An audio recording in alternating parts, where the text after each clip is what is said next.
They're trans, they're armed, okay? They have machetes, they have AK-47s, and they're coming to the suburbs.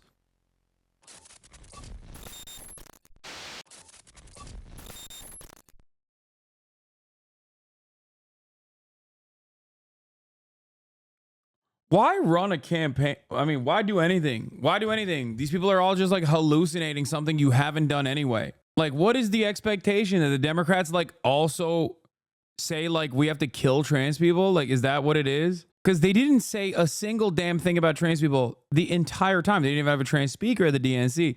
They very clearly and very deliberately did not say anything about trans people. And these people are still acting like the Democrats were too trans focused. This to me is a perfect example that these are completely oblivious to everything. They're only just locked in, laser focused on right-wing sentiments. Everything that they have is geared towards their unimaginably right-wing worldview. It's the Republicans that said the Democrats care about trans people. That's it. And you know what's funny about this? I'm hearing more chatter about how the Democrats focused too much on trans people when they didn't at all, okay, from liberals than I'm hearing from the Republicans. Even the Republicans aren't saying like, oh, the Democrats lost because they care too much about trans people. They do it every now and then, but it's crazy. It goes to show that the ad doesn't really motivate people to go out and vote for anybody, okay? But the ad does motivate these into believing that they lost because of trans people somehow. Kamala Harris never brought up trans people, ever. Not a single time. The one time that she was presented with it, she basically said, we're going to follow the law. We're going to follow the law. The only reason why people think that that is a policy that the Democrats were advancing is because the only communication that happened on that front came from Republicans basically saying that is what the Democrats are. Republicans are so good at just representing the Democratic Party in a cartoonish way, and the Democrats never push back. Have to stop pandering to the far left, citing trans rights as an example, saying, I don't want to discriminate against anybody, but I don't think biological boys should be playing in girls' sports. And a few things about that. First, if what you want is a centrist campaign that's quiet on trans issues, tough on the border, distances itself from Palestinians, talks a lot about law and order and reaches out to moderate Republicans, that candidate existed and she just lost. Guess how many trans speakers there were at the DNC? I'll give you a hint. It is a very round number. Also, I'm not sure how you reach out to moderate Republicans more than appearing with Liz Cheney multiple times, unless you literally dig up Henry Kissinger's corpse and prop it up at a rally in Michigan as Katy Perry sings Rolling in the Deep. It's okay not to have the range for a song, Katy. The irony is the Republican anti-trans ads were not a key motivator for people going out to vote, okay? It just wasn't. Like, it is not in the top 10 things that people voted for. The number one thing is the economy, okay? People thought that Donald Trump was going to be anti-war. They're stupid, but who cares, okay? People are stupid enough to think that Donald Trump is actually going to fix the economy. People are stupid enough to believe the crime narratives that immigrants are causing, okay? The reason why people say the anti-trans ads were effective is because they're just like looking for something to blame. And there aren't that many trans people to begin with, and there certainly aren't many trans content creators or like trans consultants that are going to come out and be like, that's no one talked about trans people. That's it. Trans people are utterly defenseless, okay? There's no one going out to bat for them. And that's it. That's it. So it's an easy target to lie about. The problem is, if the Democrats put up a fight on the economy, okay, if the Democrats actually gave something that the Republicans had to address and fight back against, then this trans would be even less motion. It would have even less motion than it did. But you will never be able to convince people. Uncle Cenk thinks that that's not the case. Virtually every Democrat right now is like running the trans people cost us the race route. You know what cost the race for Kamala Harris infinitely more than trans people, which the media is not addressing at all? Gaza. Every moment that you talk about trans people is a moment you don't have to talk about Gaza. Every moment that you talk about trans people is a moment you don't have to address the awful campaign you ran. That's it. You didn't split from Biden on Gaza or at all. And there you have it. I mean, look. A reminder that this happened during the Democratic primary, and it was a massive warning sign that the Dems actively ignored. We do not know what percentage still voted for Harris, Trump, or third party, or didn't vote at all, but these people were mostly registered Democrats activated enough to participate in the Democratic Party's primaries when there was no one else running against them. And at the time, I said over and over again, the real uncommitted voters are just simply not even going to vote. They're not going to show up come November. So what you see in the party's primaries is the most active base of support for the party.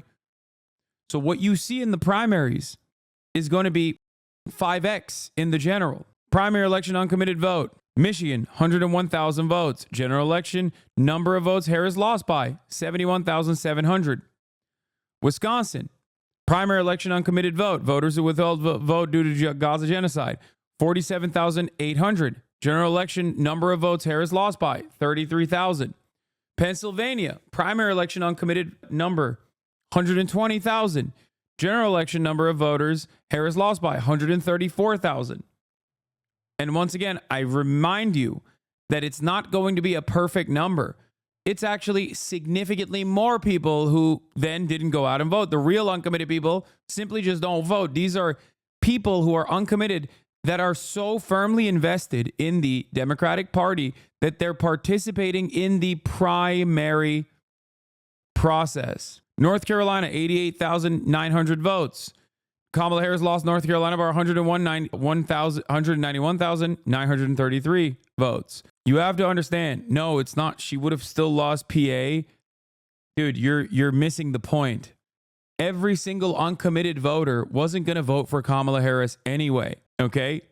You don't look at the primary to look at the primary to the general election number is not 1-to-1, okay? Who participates in the Democratic Party's primary process, especially when there is no candidate? Who participates in that process? People who are registered diehard Democratic Party supporters. I know this because I did door knocking I canvassed and I door knocked during the primaries for Bernie Sanders. And what I saw in that process was a shit ton of Bernie supporters who simply were not going out to actually vote for Bernie Sanders. They didn't even know the primary was happening. Most people don't know the primary process is happening when it's happening, okay? There were people who Googled, did Joe Biden drop out on November 4, okay? The are you talking about? Most people don't even know the general election is happening. There are people who ask me, can I vote tomorrow on Tuesday? Can I vote the rest of this week on Tuesday? There are people that I know. I'm telling you, man, you guys are so locked in and laser focused on the political process that you cannot imagine what the average median voter is thinking or their depth of knowledge when it comes to this sort of stuff. Okay? Understand that if there are 10,000 primary voters that say in the primaries, I'm not voting for Biden, that means there's probably 100,000 voters who are not going to vote for Biden. It's indicative of a much larger number of people. That means you lost 10,000 die-in-the-wool, die-hard Democratic Party supporters in the process. Now, we don't know how many of these uncommitted voters turned around and voted for Kamala Harris. We don't know how many of them turned around and voted for Donald Trump. We don't know how many of them turned around and voted third party. And we don't know how many of them didn't vote. But what you have to understand is that, like I said, if 10,000 voters that are diehard registered Democrats who are participating in the Democratic primary when there's not a single candidate out there, that means there's probably 100,000 people that are just simply not voting. Primary versus general turnout since 2000. Primaries turnout 27%, general 57%. New Jersey primary election turnout 11%, 37% in the general. In the presidential, there were multiple candidates. In the presidential, there were multiple candidates. Primary election turnout in Illinois, 23%, general, 61%. Do you understand? No, that was 2022, and I'm going back to 2020 numbers now for that reason, because that was midterms. Montana, primary election turnout, 45%, general election, 72%. It is at the very least twice the amount, okay? Same principle in 2016. It doesn't matter. Michigan primary election in 2016, 18% turnout, 63% in the general. New York primary election turnout, 19%, 50% in the general.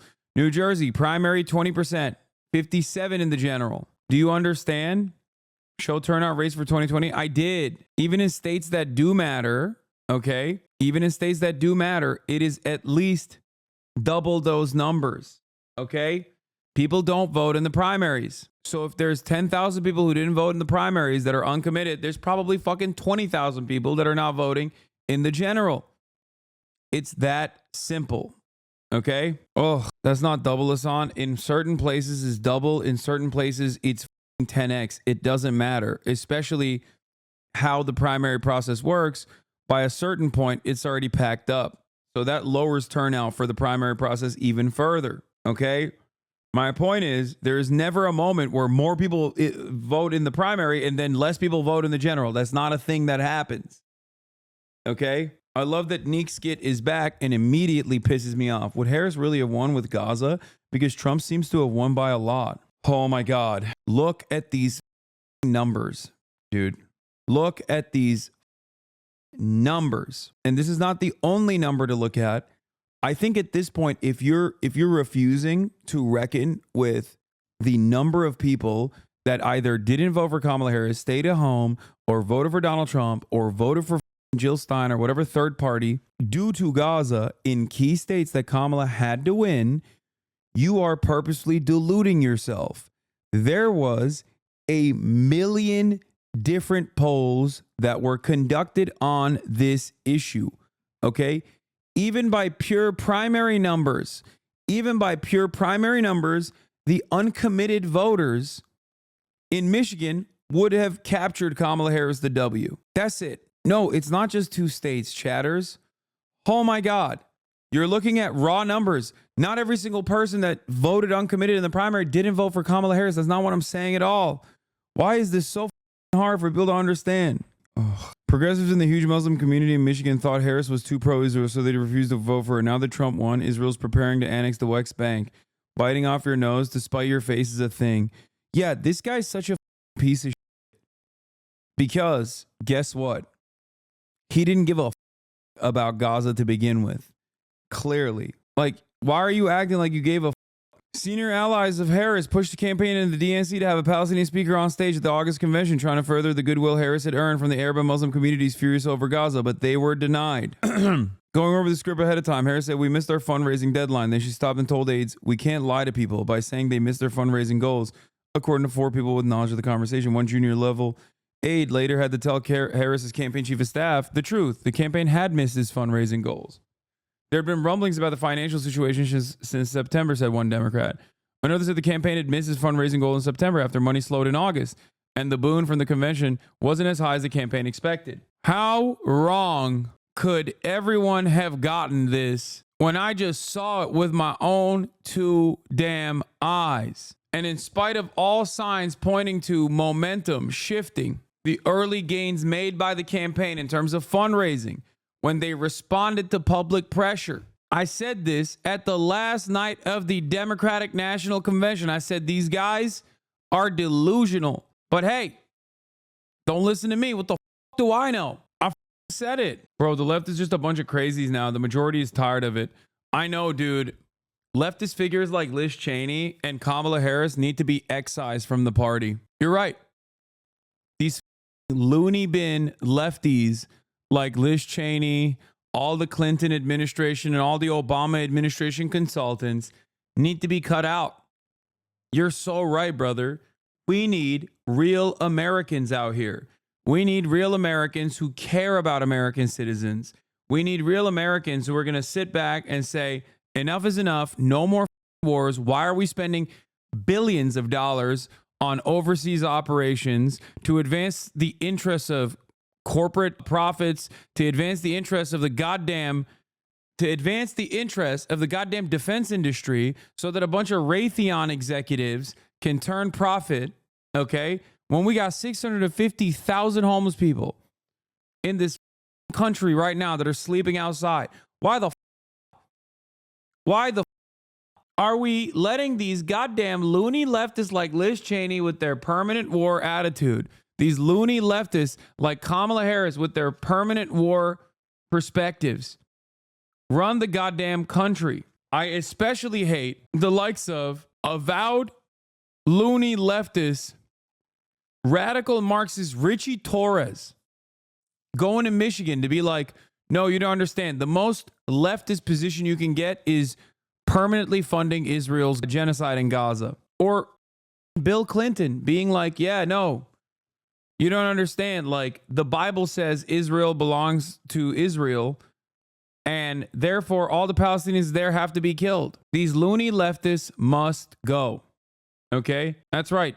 Loony leftists like William Jefferson Clinton. I'm done with these guys. This article was on CNN, uploaded 2 minutes ago. Inside the campaign for Kamala Harris as Democrats continue their infighting over her defeat in the presidential election. New reporting from Notus, N-O-T-U-S, a great website, suggests that there's finger pointing and blame gaming at all levels of the Harris campaign over the campaign strategy or lack thereof, decision making or lack thereof, mismanagement or management of funds. Let's bring in Jasmine Wright, who's covering this story for Notice. Also with us, CNN's chief national affairs correspondent, Jeff Zeleny. So Jasmine, per usual, great reporting. You have this great story describing the Harris campaign as a disorganized operation that was more reflective of Joe Biden than of Kamala Harris. She was unable to capitalize on that initial voter enthusiasm. She was unable to make a clear distinction between herself and Joe Biden. Tell us more about that. Yeah, I mean, we got a lot of examples into this piece about how the initial campaign under Joe Biden was put together. The fact that it was based off of the fact that, you know, they may not have a lot of voter enthusiasm, not a lot of volunteers, maybe even not a lot of donor money. And so they were kind of scrappy, but that meant that it was difficult for people once Harris replaced Biden to scale up and really capture that enthusiasm and capture all that money. We know when Biden was on the ticket, it was difficult for them to staff up. People didn't want to work for Joe Biden and people didn't want to move to Wilmington. And so that left in people's minds that we talked to people in these really key senior roles, potentially 4 or 8 years too junior for that very specific role. And so when it came to the vice president being on top, they were having problems fundraising. We reported that they missed a fundraising deadline in September after revising that a couple times based off of the projections that they made when she made a lot of money coming into it, but also some of the problems with the culture, particularly around folks. One person said that they kind of had a gallows humor, a 9-to-5 work mentality, and that they were very hesitant to take advice from Harris aides that the vice president brought in once she topped the ticket. And of course, there was just a lot of criticism over the campaign leadership and what the data and analytics team were doing and what research that they were actually looking at to form their analysis of the race. So a lot of the aides you spoke to blamed the campaign chair, Jen O'Malley Dillon, who wanted to own all decision making, they say, for the campaign. At Biden's request, you write, Harris largely kept his pre-existing campaign infrastructure, as you just noted, including keeping O'Malley Dillon instead of bringing in her own campaign manager. And aides that you spoke with said she created a bottleneck, resisted advice, even withheld key polling information. Is there unanimity that it's her fault, per se? Well, I think ultimately what I talked to is that people blame Joe Biden.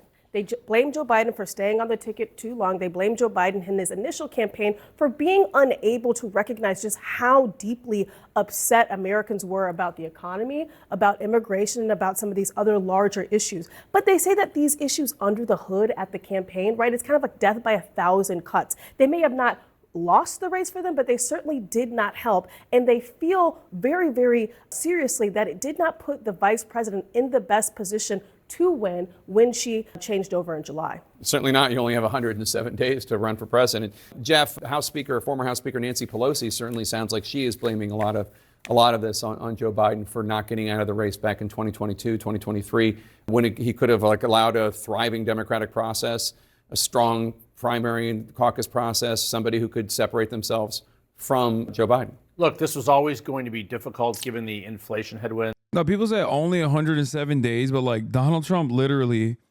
fundraised less, spent half of his money on all the legal shit that he had to deal with, and he still clobbered the Democrats. Okay. Yeah, he started 2 years ago. If you think that his situation looked good 2 years ago, you're out of your mind. Trump had 4 years.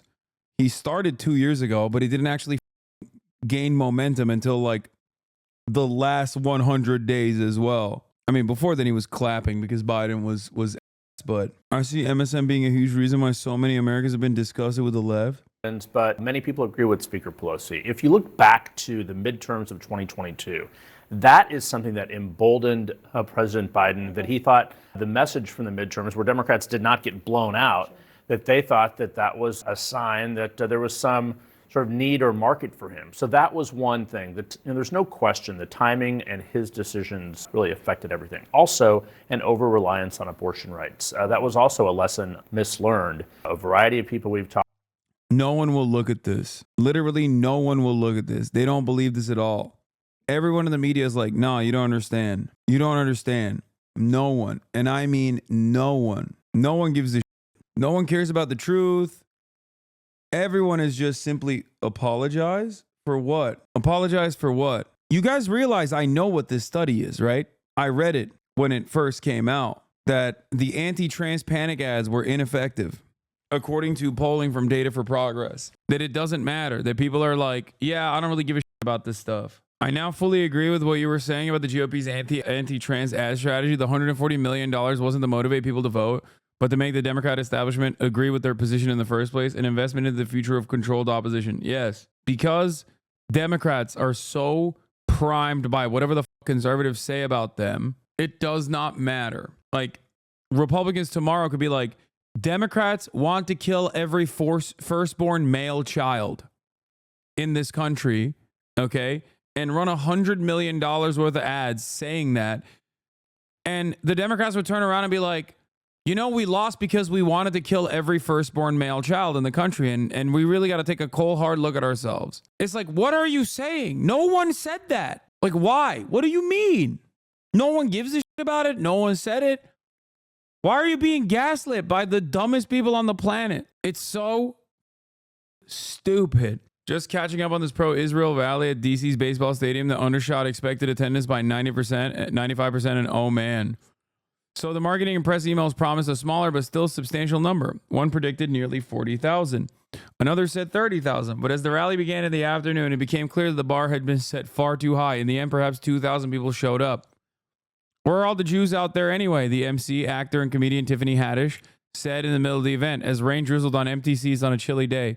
Where are all the Jews at? We will never see any paid consultants say, it's all my fault. I blew $900 million. You probably should never hire me again. I mean, I get that. God, Tiffany Haddish is so gross. Yeah, Gretchen blew her goodwill on this issue to go to this. I know. The study was wrong. Clearly, the anti-trans ads worked on the DNC. Yes. The anti-trans panic ads did not work on average Americans. It was not like a major motivator for them to go out and vote. But it did work on the one group that matters the most. The consultant class and the media. It worked on my uncle too. He also believes the trans ads were so successful. And there is no way I can get to him, okay? There's just no way that I can convince anyone over the age of 45 that this anti-trans panic was not prescient. And now it might, because the Democrats are also going to lean into this. And they have been. It's so crazy. Oh, every facet of media is like all collectively doing the same thing over and over again. They did this with the crime stuff. I was like, look at the data. There is no extra amount of crime that's happening. You guys are losing your minds. I was right, but it doesn't matter. People still believe that crime is completely out of control. There's crime happening literally in every facet of society. There's just an unimaginable sea of murders. Every American in the suburbs, if you're a white man in the suburbs, you're going to get executed. Sorry. You're going to get decapitated by an urban style guerrilla. Okay. It does not matter. We have urban guerrilla warfare happening right now as we speak. Okay. We have created units of militias armed to the gills, and they're doing, okay, they're trans, They're armed, okay? They have machetes, they have AK-47s, and they're coming to the suburbs. It's happening. Sorry, they're going to come for you. It's happening. I've been convinced. I've seen it. I've seen it in the media. I think that's what's going on. It doesn't matter that it's not happening in my neighborhood. If you come ask me, I will tell you, well, it's not happening here, but I'm sure it's happening elsewhere. Same with immigration. Immigrants are all coming from Guatemala. There's 12 billion Guatemalans that are literally armed to the teeth as well. Okay, they're joining the instead of the transnational gangs, we now have national trans gangs, okay, that are engaging in urban guerrilla warfare alongside the Guatemalan migrants. The Haitians are now joining. They're eating the cats and dogs, okay? And the Guatemalans are here, and they're here to stay. Why do I believe this? Have I seen it with my own eyes? No. But I feel like it's happening. Why? Because television told me it's happening. Oh, that's it. That's it. This isn't fake news. You're almost 34, so you can't mess around anymore. Yeah. One day I'm going to find myself lost in the sauce. I'm going to watch like one AI video and believe it, and then it's over. Oh, this sucks. I've already had some psycho MAGA guys try to get me fired from my job just for being trans. They had to ban him from the store for repeatedly harassing them via phone. And that was 2023. I'm sorry, chatter. It did happen in my neighborhood, and now my neighbors have lost their minds. It was my neighbor's fault, though. Left their doors unlocked with their keys and purse in the car, so they literally just hopped in and drove off. I was talking to my mom, and all the immigration lawyers are packed as everyone's trying to get some documentation to not get reported. Ay. I'm tired. I'm done.